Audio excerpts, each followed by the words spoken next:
Բարևձեզ, Արևմտյան Հայաստանի հեռուստաընկերության հերթական լուրերն են։ Հայաստանի անկախության իրավական եւ պատմական հիմքերը, Արևմտյան Հայաստանի հարցը, Արմենակ Աբրահամյան, Սեբաստիային մինչև Շվարցվալդ, հայկական հիշողության անդեսանելի ճամփան, Քեսապցիներու ծածկանոնները, Ցավոք մեզ գսեն երջանիկ լալու համար Արցախ պետք չէ, Հրանտ Մելիք Շահնազարյան, 1905-1917 թվականներու 10 մեր օրերուն համար, Աշոտ Հարությունյան, հայկական գոմը գրնար ավելի մեծ թիվով քերիներ վերադարձնել, Սահակյան, Հրանտ ինքի սպանության գործով արդարության որոնումները կշարունակվին, հայկական խոհանոցի խորհրդանիշը Հարիսա։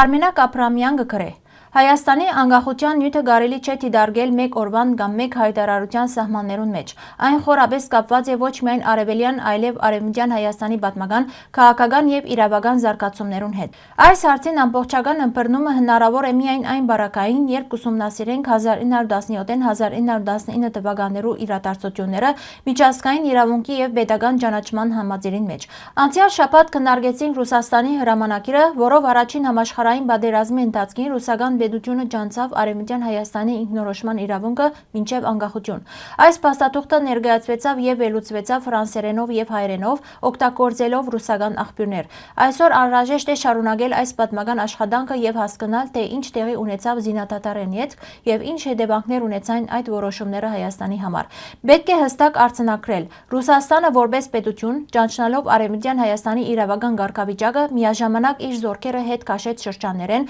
թողելով հայ ժողովուրդը առանց ռազմական եւ քաղաքական աջակցության։ Այդ պայմաններուն մեջ հայկական կողմին արժեվ կանգնած էր կենսական խնդիրը՝ միավորել զինված ուժերը եւ գազմագերբել ինքնապաշտպանություն Արևմտյան Հայաստանի մեջ։ Թիֆլիսի հայ ազգային խորհրդին եւ քաղաքական ուժերուն հետ համագործակցելով ան փորձեց գազմագերբել դիմադրություն եւ ստանալ արտաքին աջակցություն։ Սակայն միջազգային իրադրության փոփոխությունը եւ աջակցության բացակայությունը ստիպեցին Անդրանիկին իր զորամասերով նահանջել, ինչ որ ծանր հետևանքներ ունեցավ հայության համար։ Այնուամենայնիվ կարևոր է շեշտել, որ այդ պահուն Արևմտյան Հայաստանը արդեն Ռուսաստանի կողմէ ջանցված էր որպես ինքնորոշման իրավունք ունեցող տարածք։ 1917-1918 թվականներուն Կովկասի մեջ տեղի ունեցան լուրջ քաղաքական վերափոխումներ։ Ռուսական կայսրության փլուզումեն յետ ձևավորվեցավ Կովկասյան Սեյմը, Թիֆլիսի մեջ գործող կառույցը, ուր ներկայացված էին հայոց ազգային խորհուրդը, վրացական եւ մուսավատական թաթարական ուժերը։ Այս միացյալ կառավարությունը գոյատևեց ընդամենը 3 ամիս։ Հարգելի հայրենագիտներ, նույն ամբողջությամբ կարելի է գարտալ մեր պաշտոնական կայքեն։ Տարերու խորքերեն երբեմն ի հայտ կուքան պատմության մորցված հետքեր, վկայելով, որ մշակութային հիշողությունը կփոխագերբվի, բայց չգործվիր։ Այդպիսի դեպք մնե Սեբաստիո մեջ նահատակված հայ եպիսկոպոս Սուրբ Բլասի անունը, որ տարեր յետ կհանդիպի Գերմանիո Շվարցվալդի մեջ գտնվող Սուրբ Բլազեն քաղաքին մեջ։ Սուրբ Բլազենը իր անունը կգրե Սուրբ Բլազիոսի բադվին, որ արևմտյան ավանդության մեջ նույնացված է Սուրբ Բլասի հետ, 4-րդ տարու Սեբաստիո հայ սուրբը։ Ան սուրբ կնկատվի թե արևելյան, թե արևմտյան եկեղեցիներուն մեջ։ Միջնադարուն անոր հիշադակը գետրոնական Եվրոպա հասածև վանականներու միջոցով, սակայն ժամանակի ընթացքին անոր հայկական ինքնությունը մղված է երկրորդ ծրագիր։ Դաջարի Բարդեզին մեջ կանգնած արձանը կհիշեցնե այդ բարդ ժառանգությունը։ Այն փաստը, որ հայ սուրբիմը անունը պահպանված է Եվրոպայի սրդին մեջ, կվկայե, որ պատմական ճշմարտությունը ամբողջովին չի գործվիր եւ այսօր կարեւոր է վերականգնել անոր ամբողջական պատմական ինքնությունը։ Քեսապը կհատկանշվի ոչ միայն իր բնությամբ եւ պատմությամբ, այլ նաեւ մարդոց հանդեպ ձևավորված հատուկ վերաբերմունքով, որոնց խորհրդանշական դրսևորումներ են մեկը ծածկանուններու մշակույթն է։ Դասնամյակներ շարունակ քեսապցիները զիրար դված են մակտիրներ հիմնված արտաքինի, բնավորության, մասնակիտության կամ կյանքի մեջ տեղի ունեցած դեպքերու վրա։ Այս ծածկանունները երբեմն սրամիտ ու չերմեն, երբեմն գծու, բայց ժամանակի ընթացքին դարձած են համայնքային հիշողության մաս։ Փայլուն Վահան, Զուրնաջի Վահան, Շաշմինաս, Թոփալ Մինաս եւ նման անունները միայն անհատական բնութագրումներ չեն, այլ համայնքային հոգեբանության արտահայտություն։ Հատուկ տեղ կգրավեն նաև հարկանքով ու սիրով դրված ծածկանունները՝ հայրիկ Վարդան Շահբազին եւ դայի Օվսիա Սաղդաչյանին, որոնք կեսապցիներուն համար եղած են ոչ միայն պատմական թեմքեր, այլ նաև բարոյական հենարաններ։ Ծածկանունները ստացած են նաև արտաքնա աշխատանքի կացածները ըստ աշխատած երկրի կամ քաղաքի՝ ընկլս, հավր, սինյոր։ Նույն երևույթը արգա է նաև մուսալերցիներուն մոտ։ Այս պատմությունները կվկայեն, թե ինչպես փոքր համայնքը լեզվի եւ հյումորի միջոցով բահբանած է իր ինքնությունը։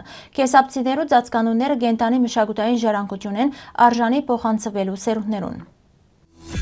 Քաղաքագետ Հրանտ Մելիք Շահնազարյանը կքննադատե Նիկոլ Փաշինյանի Սինգապուրի օրինագին հղված հայտարարությունը ձայն նկատելով հասարակության ուղղված վտանգավոր ուղերձը։ Անոր խոսքով Փաշինյանը փաստորեն կներկայացնե թե փոքր տարածքը ինքնին կրնա ապահովել բարձր կենսամակարդակ եւ այդ համաձայնին մեջ տարածքային պահանջները կներկայացվին որպես ավելորդ փեր։ Մելիք Շահնազարյանի գնահատմամբ այս մոդեցումը կհանգեցնե այն գաղափարին, թե Հայաստանին բավարար է միայն Երևանն ու քանի մարզ, իսկ մնացյալ տարածքները կդիտվին որպես դժբախտ եւ ավելորդ։ Ան կշեշտե, որ այս ծրաբապանության ոչ միայն Արցախը կներկայացվի որպես խոչընդոտ, այլ նաև ընդհանրապես տարածքային անվտանգությունը։ Քաղաքագետը այս բոլորը կբնութագրե որպես իրական Հայաստանի գաղափարին վտանգավոր մեկնաբանությունը, ուր երջանկությունը անվտանգությունը կսահմանափակվի նվազագույն տարածքով եւ նվազագույն պահանջներով։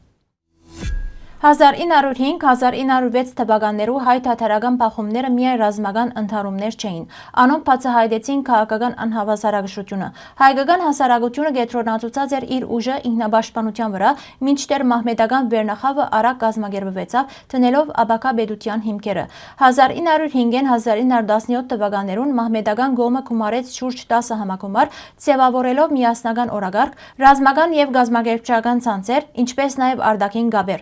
Արդյունքը դարձավ 1918-ին Ադրբեջանի Հանրապետության ստեղծումը եւ անոր տարածքային հավակնությունները։ Ի տարբերություն այսօր հայկական կողմը միայն երկու խոշոր համագումար գումարեց, որոնք չստեղծեցին համազգային քաղաքական կենտրոն։ Հատկապես հայ հասարակությունը մնաց մասնատված եւ ներքին մրցակցությամբ թուլացած։ Այս փորձը կվկայե ասկը կփրկվի ոչ թե հերոսներով, այլ միասնական քաղաքական միտքով։ Նույն պայմաններուն մեջ նման կենտրոնը համայն հայության համար կհանդիսանա Արևմտյան Հայաստանի Հանրապետությունը նախագահ Արմենակ Աբրահամյանի գլխավորությամբ։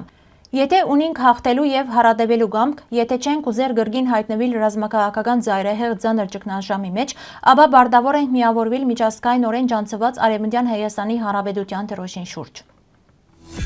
Մարդու իրավունքներու եվրոպական դատարանին մեջ հայ գերիներու ներկայացուցիչ Սիրանուս Սահակյան կհայտարարե, որ հայ գերիներու ազատումը գործարքներու հիման վրա անընդունելի է, թեև ճիշտ բանակցություններու բարակային կարելի էր վերադարձնել ավելի մեծ թիվով գերիներ։ Սահակյանի խոսքով, թեև ուրախալի է, որ Ադրբեջանը հանձնած է 4 հայ գերիներ, հարցը կշարունակե քաղաքականացվել։ Միևնույն ժամանակ Հայաստանը Թուրքիո միջոցով փոխանցած է 2 սուրիացի վարձկաններ, ինչ որ Սահակյանի գնահատմամբ անհամաչափ գործարք է։ Ան նաև կշեշտե իրավական անհավասարությունը մեկ կողմե վարձկաններ, մյուս կողմե աբորինի դատաբարություններու ենթարկված հայ գերիներ։ Գերիներու հարցը կմնա քաղաքական ճնշման գործիք, իսկ Արցախի նախկին ռազմաքաղաքական ղեկավարներու ազատումը գործականին մեջ բացառված է։ Բաքվի մեջ կբահվին 19 հայ գերիներ եւ Ստեփանագերդի մեջ ձերբակալված Գարեն Ավանեսյան։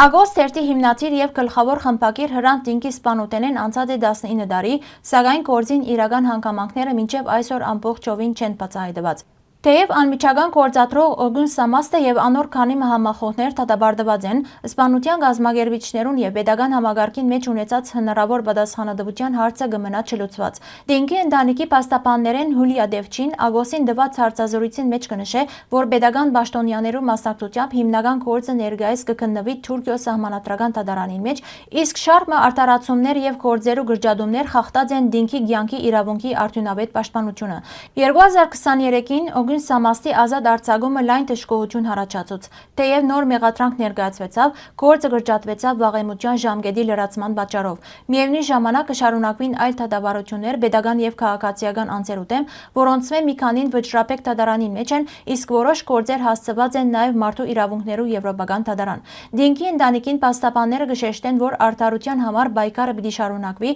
թե Թուրքիո ներսը, թե միջազգային իրավական հարթակներուն վրա, մինչեւ գործին ամբողջական բացահայտումը։ Հայկական խոհանոցը սերունդներու ընթացքին ձևավորված է ոչ միայն որպես սննդային մշակույթ, այլ նաև որպես ազգային ինքնության կարևոր բաղադրիչը։ Անոր ամենեն խորհրդանշական ուտեստներեն մեկը հարիսան է։ Ջաշմը, որ տարի շարունակ ուղեկցած է հայ ժողովրդին, հատկապես Սուրբ Ծննդյան եւ Ծմերային տոնական օրերուն։ Հարիսան հայկական խոհանոցին մեջ կհատկանշվի իր բարձությամբ, սակայն միևնույն ժամանակ խոր խորհուրդով։ Այն կմարմնավորե համբերությունը, միասնականությունը եւ հավատքը, որոնք հայ ժողովրդի կյանքին մեջ հիմնարար արժեքներն են։ Պատրաստման եղանակին համար կարելի է այցելել մեր պաշտոնական կայք։ Հարգելի հայրենագիտներ, այսօրվան համար այսքան ենք նախատեսած։ Շնորհակալություն ձեր ուշադրության համար, լավ մնացեք։